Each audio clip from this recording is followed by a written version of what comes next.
ये कहानी एक पिज्जा डिलीवरी बॉय के साथ घटी एक सच्ची घटना पर आधारित है। ये वाकया राजू के साथ हुआ जब वह कॉलेज के दिनों में एक छोटे से पिज्जा शॉप में पार्ट टाइम काम करता था।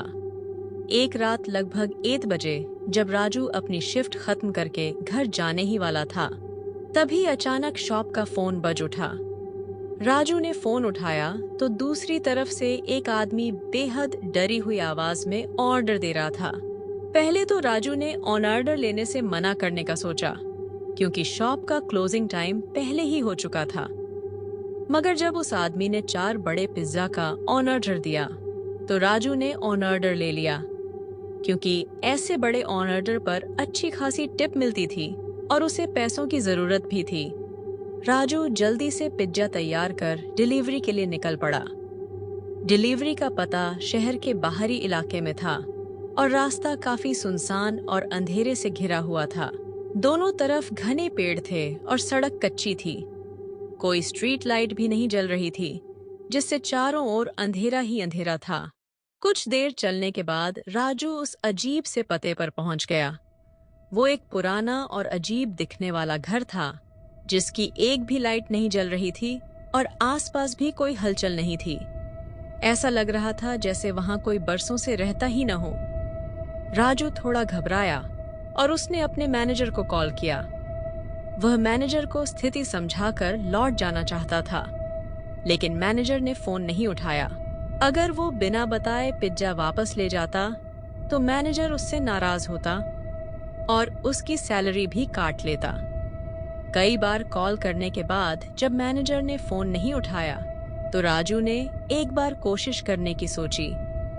जैसे ही वह घर के करीब पहुंचा, अंदर की एक लाइट अचानक जल उठी। इससे राजू को लगा शायद कोई अंदर है। उसने दरवाजे की घंटी बजाई और आवाज लगाई, पिज्जा डिलीवरी। लेकिन किसी ने दरवाजा नहीं खोला। कुछ देर बाद जब उसने फिर से घंटी बजाई, उसे अंदर से किसी के कदमों की आवाज सुनाई दी, मगर दरवाजा अब भी नहीं खुला। राजू लौटने ही वाला था कि दरवाजा अचानक से अपने आप खुल गया। वह डरते हुए अंदर चला गया। हॉल में हल्की सी रोशनी थी और वहां कोई भी नजर नहीं आ रहा था। राजू ने फिर आवाज लगाई, कोई है? पिज्जा ले लीजिए। तभी उसने देखा कि सोफे के नीचे से एक काली बिल्ली निकलकर एक कमरे की ओर भागी। जैसे ही बिल्ली उस कमरे में गई, कमरे की लाइट और टीवी अपने आप चालू हो गए और साथ में बच्चों के खेलने और हंसने की आवाजें आने लगीं। राजू को लगा कि शायद कोई उसके साथ मजाक कर रहा है। गुस्से में वह कमरे के अंदर गया। वहां 2 छोटी लड़कियां बैठी थीं, जो उसे अजीब तरीके से घूर रही थीं।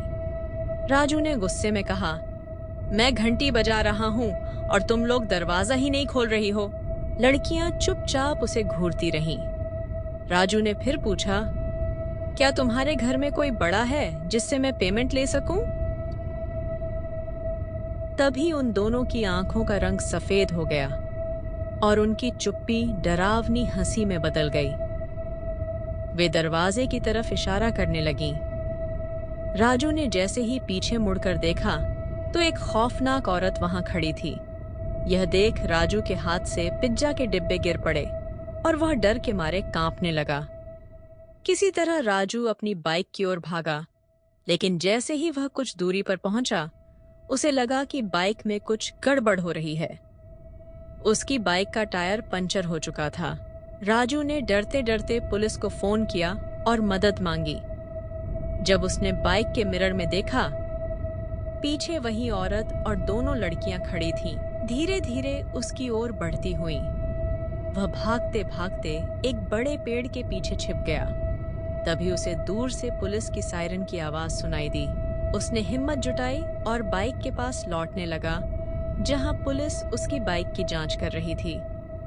राजू ने पुलिस को पूरी घटना बताई और उन्हें उस घर तक ले गया, मगर पुलिस को वहां सिर्फ एक जंगली बिल्ली मिली।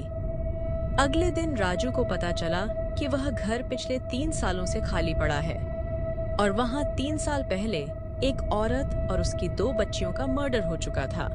यह जानकर राजू के होश उड़ गए।